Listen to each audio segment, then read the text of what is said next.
I don't think my wildest imagination can make up some of the stuff that I've seen and heard and been a part of. But I also think it's why I left my job. Hi, I'm Michelle Aronson, and welcome to True Stories at Work, where we discuss the best things about working in human resources, the people, the stories, and the things that happen at work that we didn't even know about. Workplace confessions. I'm a recovering HR executive, certified coach, and business school professor who knows that the best stories happen at work. From heartbreaking to heartwarming, from hilarious to outrageous. Now, I get to collect great stories from amazing HR professionals and help companies create cultures that drive their business strategy. Today, you get to meet Norah, a chief HR officer whose career began with a casual conversation in a smoothie shop. And I'm standing in line waiting to make my order. And the guy next to me starts chatting me up. And he said, "Would you be interested in learning about our management training program?" 5 years later, she had opened and managed over 40 smoothie shops and was looking for something more stable. So she joined a bank. In 2008, when I joined, it's a community bank and there was a financial collapse happening. And I remember calling my mom and saying, "Oh, I got this HR generalist job that's also going to be a trainer at this bank." And she was like, "You realize the banking industry is like collapsing in this moment." And we wrap up with a workplace confession about a text message sent to the absolute wrong person and a deeply human approach to owning and learning from your mistake when you hurt someone and still have to work with them every day. So let's get started. Nora, I'm so glad to have you on the show. I would love if you would just take a minute and tell people a little bit about your current job. Yeah, happy to. Thanks again for having me. I'm excited to be here. So, Norah, I am currently the chief HR officer. I've been in financial services for 16 years, always in HR, started at the bottom, worked my way up to the top. Prior to my current role, I worked in food and beverage service, and I started my HR journey in a training and development capacity and found my way to where I am now. So it's been a fun journey. So I think I can officially say that I have 20 years of HR experience, which is wild because deep down inside, I still feel like I'm 20. How could that be? You've been doing HR since birth. And what's so funny is even with 20 years of experience, there's still stuff that you're having to figure out year Oh after gosh, year. So it doesn't I learn matter. new things every day. Uh-huh. You have to. So tell me, I guess, a little bit about maybe where you grew up and what that Yeah. was like. Yeah. So I grew up a little bit of everywhere. I was actually born in Arizona and then moved with my family to New York, where both of my parents were originally from. And then we found our way to Atlanta, Georgia. And then I found my way to boarding school for high school, which was a very different experience. And then found my way back down south and went to college in New Orleans and then ended up in Chicago after college. So I've been here ever since. So now I officially consider myself a Chicago resident since I've lived the longest amount of time in my life in the Chicagoland area. I have a very similar journey. I lived nowhere longer than 5 years until I moved to Chicago. But I'm curious with all of those moves, what did you learn about yourself? Yeah.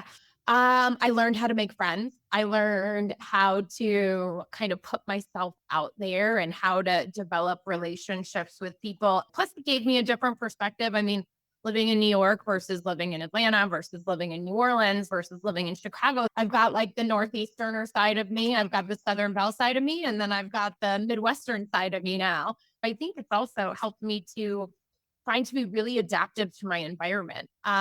Even though I've lived in Chicago for 20 years now, if I go back down to the South, my Southern accent comes back like that. Or even if I'm talking to somebody from the South, all of a sudden I'll find like this twang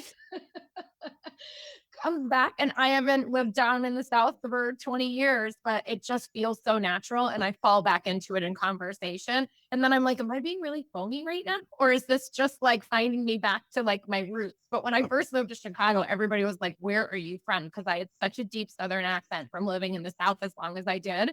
But I think I just learned to be very adaptive to my environment. Mhm. Mhm.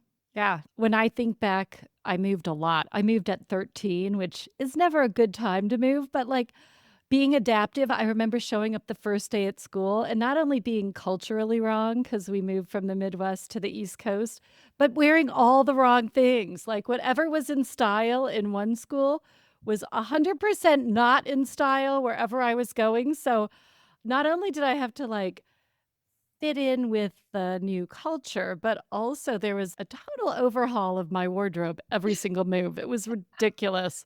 So, you're a kid, you're moving around. What were you thinking of career-wise as you were growing up?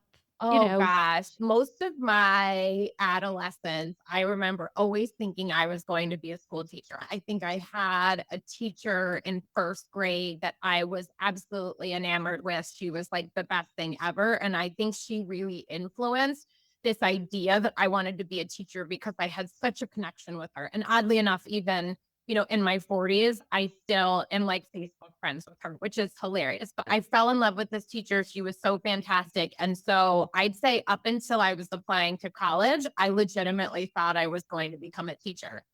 And then I had this very eye-opening conversation with my grandfather, who I had like the utmost respect for. And he was like, so what do you want to study in college? And what do you think you want to do? And I said, I've always wanted to be a teacher. So I think I might be a teacher. And he was like, nope. He's like, you need to go into business.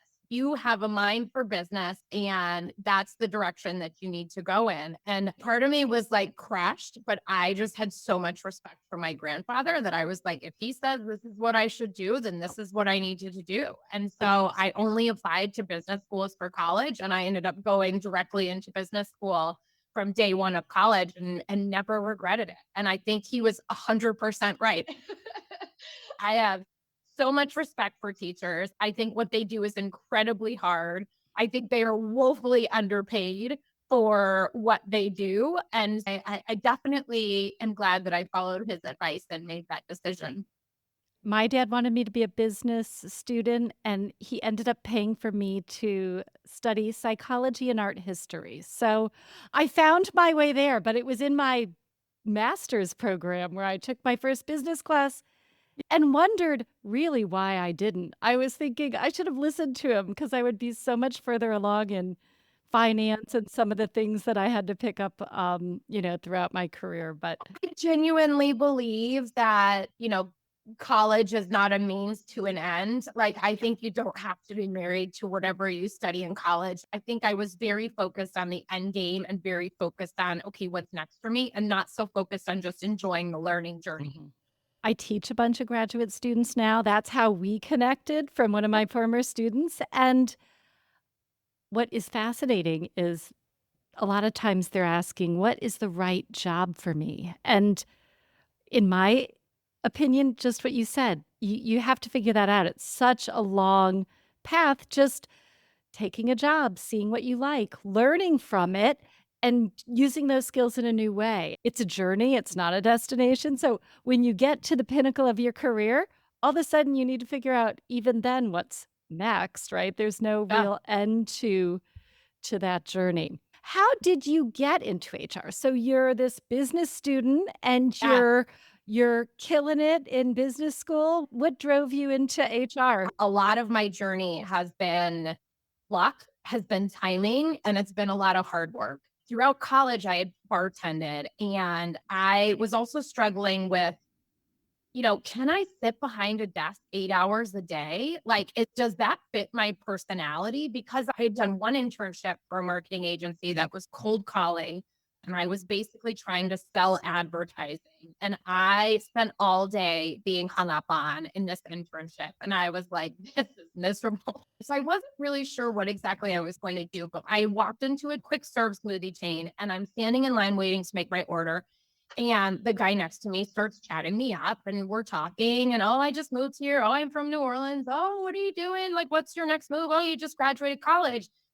And he said, would you be interested in learning about our management training program? And I said, sure. Like, I don't have a job right now. I have no idea what I'm going to do. And I said, if a job just landed in my lap in this management training program, I at least need to see it through. So I met him. I talked to him for a while. I talked to the HR person, and they offered me a position in their management training program. And so it was a training program to actually get you to be a store manager.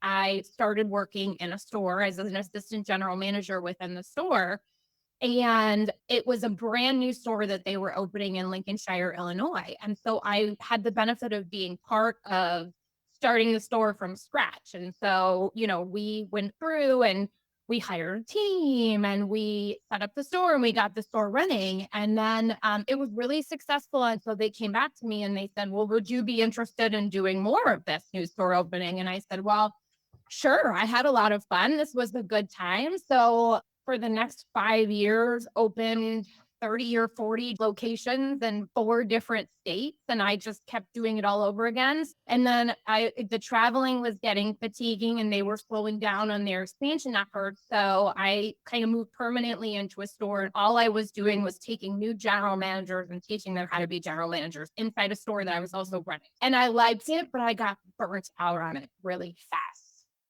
It was it's a lot. I mean, food service is a tough industry. You're dealing with customers, you're dealing with people in that environment. It's mostly like high school and college workers that, let's be honest, aren't super reliable for the most part. So you're managing a young demographic. You're open 6 a.m. to 10 p.m., 7 days a week, holidays. It's grueling. So I knew I wanted to make a change. I wasn't sure. And as I was thinking about what I wanted to do next, I knew that I had a passion for training, but I also knew that a lot of elements of what I was doing as a general manager were founded in HR practices. And I started applying for, training jobs as well as HR jobs. And lo and behold, I found one that was like this cool 50-50 blend. They were like, the majority of your focus is going to be training, but you'd also have HR generalist responsibilities. Looking back 16 years later, I'm like, man, I got lucky. I joined an organization that, was about to undergo a tremendous amount of growth. And just to put it into perspective, in 2008, when I joined, it's a community bank and there was a financial collapse happening. And I remember calling my mom and saying, oh, I got this HR generalist job that's also going to be a trainer at this bank. And she was like, you realize the banking industry is like collapsing in this moment. It was September of 2008. Like literally the entire financial system was collapsing. And she's like, I don't know, but you've made the right decision. I was just so excited to get an opportunity and to get out of where I was because I was definitely running away from where I was. That I probably would have taken anything, but I mean, how fortunate and lucky that I joined a healthy organization that took full advantage of the financial services collapse and really used it as their springboard to acquire failed banks and to, grow just tremendously. And so when I started, we had about 1,200 employees in 2008. And fast forward to today, and I'm the chief HR officer of 5,600 employees and almost a $60 billion bank. I really got lucky, I think, in terms of finding an organization by chance and, being able to have this incredible career journey with them. Mhm. That speaks to the culture of the company. I remember working in HR at that very same time, and our CEO was saying things along the lines of, we are going to freeze salary increases, but we're going to repay you every penny once we know what's happening in the world because all the financing was all screwed up in the world. I mean, how a company manages through disaster when you've got the great leadership team and you're in a good business and they have a good culture, it can provide really good opportunities for you and your career. I'd love to get into some of your stories because now you've kind of entered the HR space. And tell me about something that really surprised you early in your career that like created a permanent memory there. Yeah, a couple of significant learnings stand out in my mind over the years. One, how much a sponsor and a mentor can impact just your engagement in a job, your belief in yourself, and really make or break your career. I think, Mhm. I've had throughout the last 15 years, I've had bosses that were my biggest supporters, and I've had bosses that gave me, some really hard feedback that I think I needed to hear. And I think I benefited from both, right? Mhm. I think I benefited from the people that really built me up and really made me believe that I could have this great career in HR and gave me more responsibilities and gave me ample opportunities to, practice and learn. And then I had bosses that, knocked me down and kind of said, you're not so great, right? Like you're not as great as you think you are. And that just motivated me in a different way to say, no, you know what? I think I am actually. And I'm going to show you and I'm going to prove to you. And I'm going to work as hard as I can to make sure that, to change your mind about me, basically. Do you have an example of like one of the feedbacks, whether it's high, like building you up, or feedback that was harder to take? Yeah, so it's interesting. Before I was given the CHRO position, look, I knew my boss and I had a good relationship. She brought me behind the curtain a lot. And so I knew that I was getting information that other people weren't getting. And I knew that I was well liked by her. I had no idea that she had already pegged me as her successor. I had actually started looking outside of my current organization because I was ready for the next step and I didn't see it there because she's great and she's going to be here. She's, older than I am, but not at the end of her career. So I was offered another CHR opportunity at a smaller organization. And so I sat down with her to resign because I had accepted this position and I had gone through this grueling interview process. It was like 6 months long. And I wasn't sure if I wanted to leave, but I knew that I wanted the next step. And I thought a smaller organization would be probably more in my wheelhouse than, taking over for here. And so I resigned and she said, do me a favor and don't talk to anybody. Just give me a day or two before you talk to anybody. And then she also said in that conversation, like, if this position were open, would you be interested? And I was like, well, but it's not. So why are you even asking me that? I didn't really see the forest through the trees, I guess. And then I went back to my desk. 20 minutes later, I got a call from the CEO, and he said, "You need to come see me right now." And this is the same CEO that had been here since I started. I knew him as well. I mean, it was a small organization one day, and he was like, "What do you mean you're leaving us? You can't leave us." And I said, "Well, I got this great opportunity, and it's the next step in my career." And he was like, "You're not going anywhere because you're actually our next chief HR officer." And I was like, wait, what? And then it turned out that, my boss had already relayed her intentions to leave in a year. She had already appointed me as her successor. But it was like in that moment that it all kind of came to light earlier than it was supposed to because I, was thinking about leaving. But I really just wanted that next step. And it was Mhm. sitting there the whole time. I didn't even know it. But I think it definitely made a difference to have that reputation and have people believe in me that I could do something that I didn't even believe in myself that I could do. Mhm. Which is a big difference. Like never in my mind did I imagine that I could take the job of my boss in a similar capacity. And then I remember saying to my husband, when I went home to talk, because I was like, well, let me think about it. Let me talk to my husband and figure out like what's best for me. Because I had small kids and I was like taking on a job of this scale was like a very intimidating proposition. I don't know that I can put in the hours that are required or put in the effort that's going to be required to be at this level. And so I had to think about it. And I was like, okay, what if I just did it for 1 year? What if we tried this for 1 year?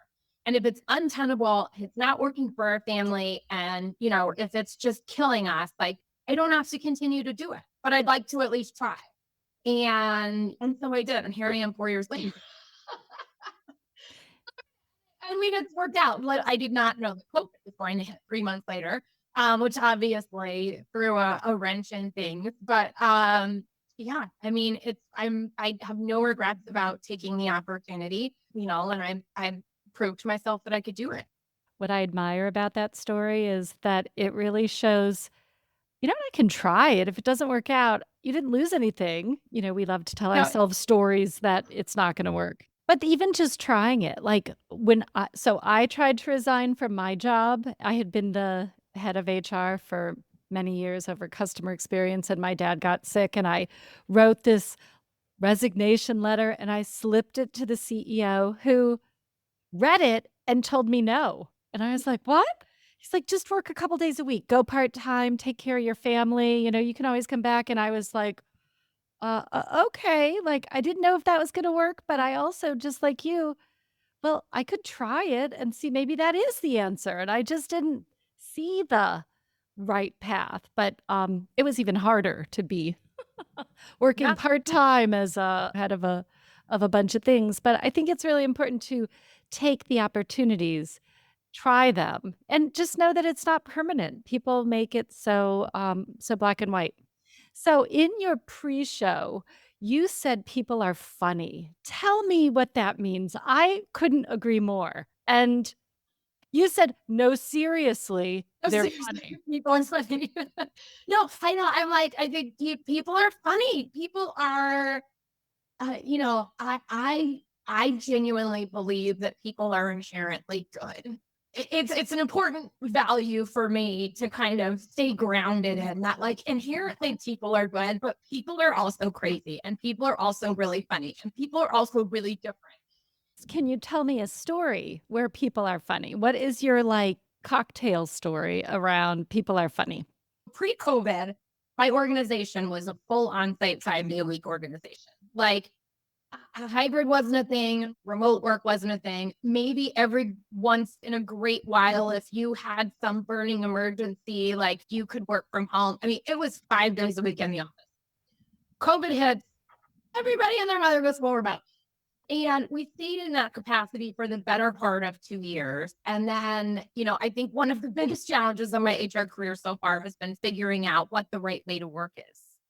And there's this dichotomy in terms of the work preferences. Leadership would prefer to go back 100% in office.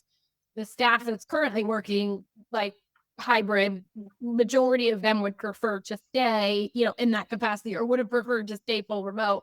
And I remember going through the process of, bringing people back initially from going full remote. And we had set up this like accommodations process, and like the hysterical reasons we heard from people of why they needed to stay remote, like cracked me up.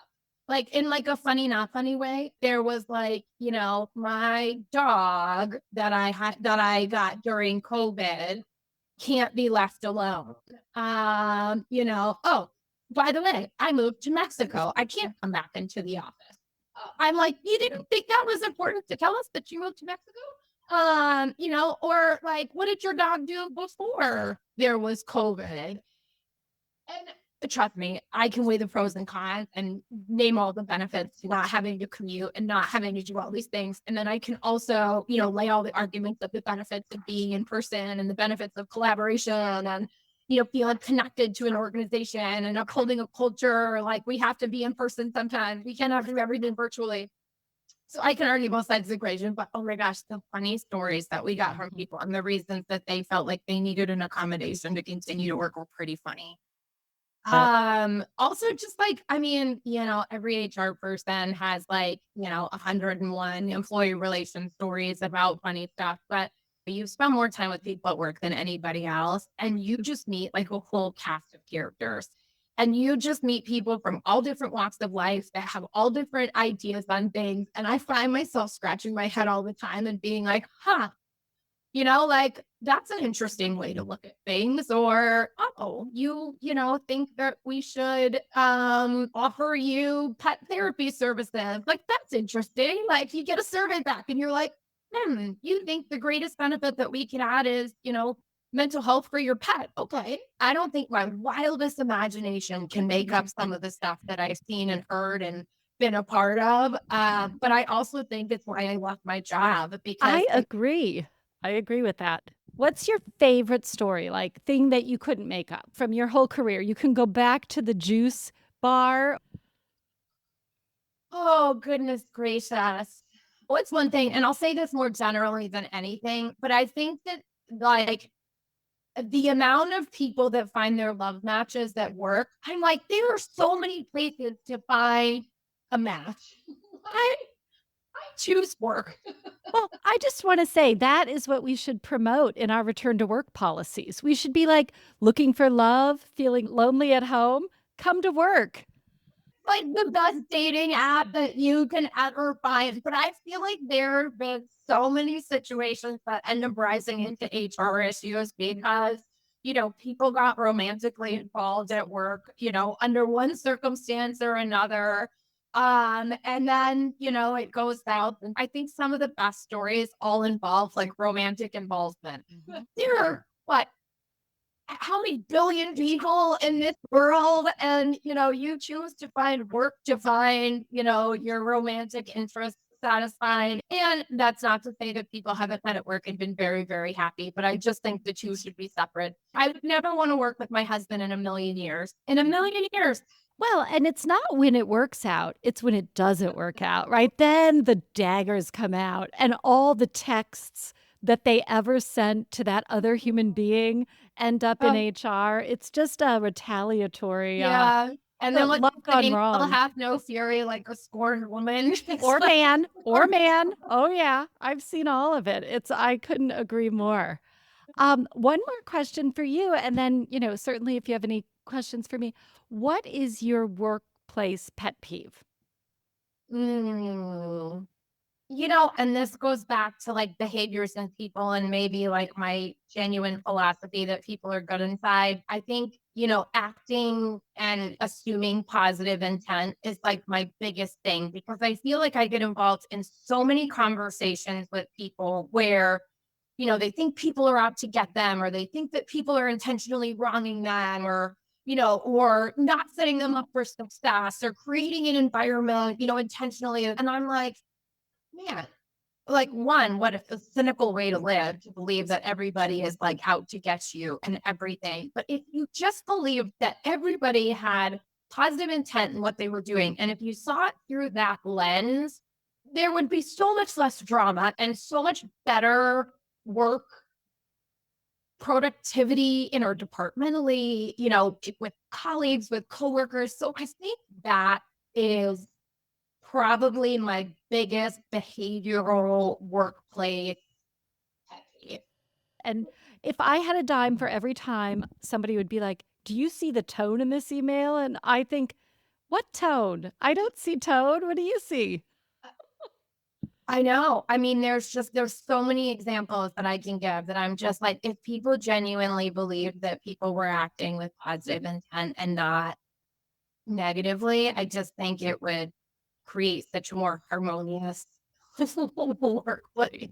And they'd be happier too. They would be really Yeah. excited to get that Yeah. email. Totally. And the other thing now that I'm thinking about it that, that drives me crazy, like I feel like right now there is so much time wasted because people want to, only communicate over Teams or over email or through like written communication. If we just had a 5-minute chat on this, we will hash all of this out. Or whenever anybody brings anything to me and then they're like, and then I got this email and then I emailed them back and I'm like, stop, pick up the phone, have a conversation, hear their point of view, tell them your point of view. This whole mentality of like everything can be communicated electronically, it drives me batty. Any of my former team members are rolling their eyes right now because I would always say to them, "Just pick up the phone." Instead of sending 4 paragraphs that is gonna take you 30 minutes to write, just pick up the phone and have a 1-minute chat. I can't tell you how many times people send me emails and I'm like, let's talk about this live. Oh, yeah. I had a director that used to send me, like, 8-paragraph emails, and so I'd pick up the phone and I'd be like, "What's up?" And he'd be like, "Did you read my email?" And I'd say, "No, it's too long. What's going on?" I go, you know, just schedule a 5-minute meeting with me. I'm not going to read your 8-paragraph email about an employee relations issue that we should be talking about anyway. It doesn't make any sense. That might be rising to the top of like Okay. my pet peeve. But in the workplace, we have to get better about not sitting on email and just like communicating with people on email and chat all day.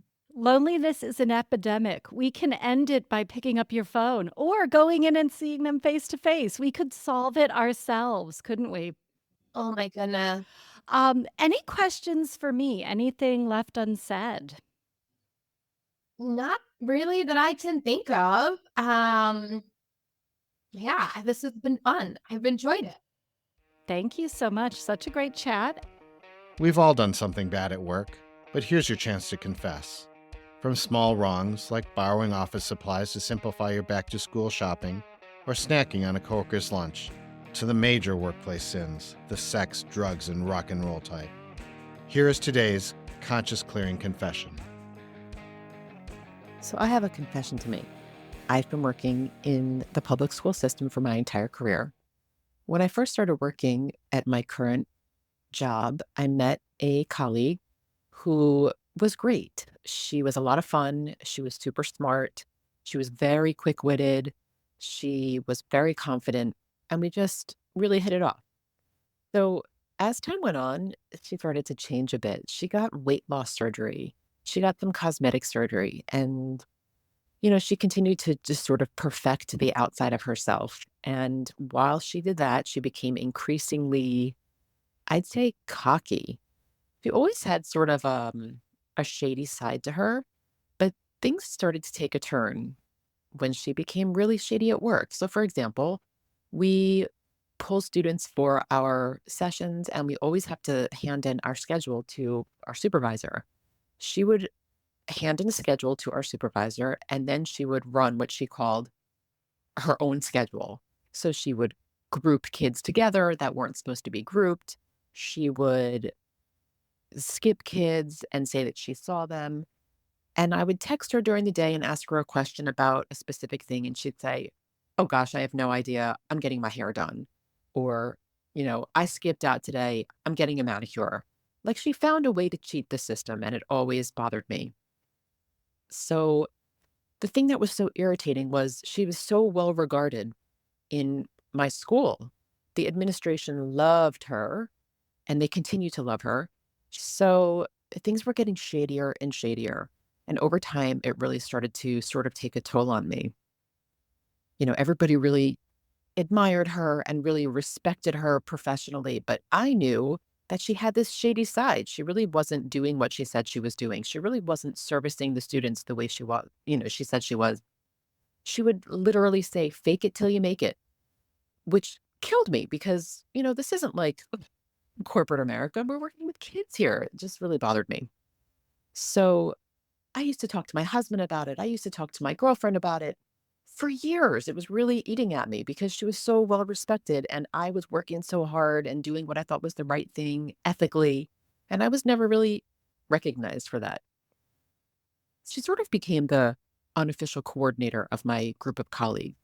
She found a way to get paid for that. So, personally, while I admired her and I have to say, jealous of her, I was getting really frustrated.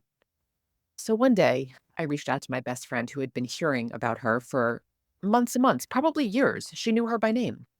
And I texted her because the colleague came to work that day to brag about her new home, how gorgeous it was, how big it was, how her kids were literally running around the halls because the place was so big they didn't know where to go. I just couldn't take it anymore. She always was saying how she didn't have a lot of money or she didn't have nice things, but her clothing was perfect. She was, dressed in designer shoes. She had designer bags, just perfect. So it just bothered me. So I texted my best friend and I told her the newest, saga. Oh, she's got a new house. Oh, she was telling me how her kids were running and they didn't know where to go. And just a typical tech venting just to get it off my chest. I hit send. About 5 seconds later, I get a text back from my colleague responding to my text saying, "Who said this?"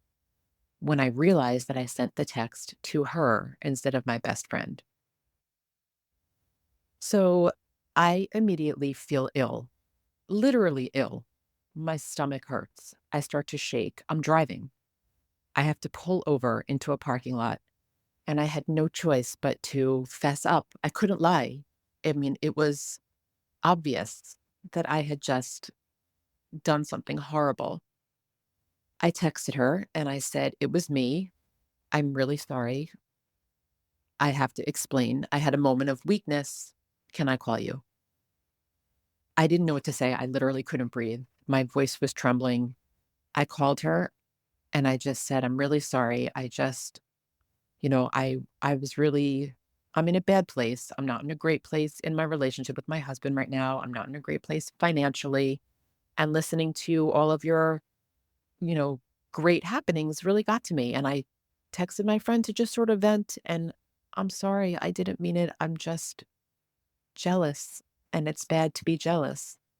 And, she didn't hang up the phone on me. She said she was shocked, after all these years of having a good professional relationship and a nice personal relationship, that I would say such a thing about her. And she was very hurt. And, I don't remember how we hung up the phone, but I do remember, and I still feel today, that it was one of the worst things I have ever done. I work with her still. I saw her 5 seconds ago.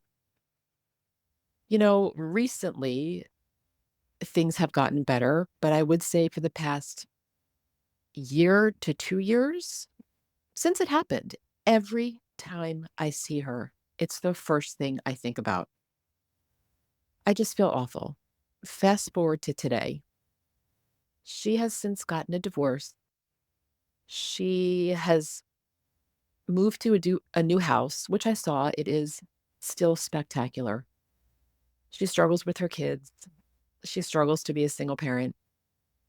She still has beautiful things and still says that she doesn't have enough. But, the lesson is, first of all, never text anything to anyone that you don't want to get back to that person, because you never know. Secondly, jealousy is a horrible emotion and you really have to manage it yourself. And then last, I also learned, you know, you never really know what's going on in someone's life or in someone's relationship. I have found out since that she has been sober for 5 years. She never once has brought up the situation that occurred between us. I'm actually not sure she remembers, because she says that she used to be drinking so much that she was out of her mind, and, she was a functioning alcoholic. But if she remembered what happened, I don't think she could ever be my friend. So either she repressed it or it didn't process. I've also thought maybe she's just so narcissistic that it didn't affect her the way it would affect me. But, you know, it was a hard lesson and I hated it and I still hate it. That's my workplace confession. What I admire about this workplace confession is that she admits that she's having feelings, and she admits that she hurt someone, and she reaches out to apologize. It seems simple, but when I look at the years I've spent in HR and the number of times that people have come down and didn't tell the truth, or they deny, or they deflect, or they blame, you name it, I've seen it. So to have somebody handle this at work themselves, kindly, respectfully, and with deep caring, and an apology, I really just admire it. So thank you. What makes me sad about this confession is that this person is also struggling with a corporate compliance issue, dishonesty at work, shadiness. And I wonder if there's a corporate compliance hotline or a way that this employee, who cares very deeply about the integrity of the work they're doing, can report things that are happening that are not honest. So that makes me sad, but overall, love the confession. Thank you so much for submitting. Now clear your conscience by submitting your workplace confession at cultureandstrategylab.com/podcast. Thanks for listening to the show. If you work in HR and have a story to share, please visit my website, cultureandstrategylab.com/podcast. Stories are what we remember and how we connect, so please share yours with me. Thanks. At Culture and Strategy Lab, we get to the heart of your business to help you breathe life into your values. And we help you create an HR strategy that aligns your culture to your business. Haiku for Norah.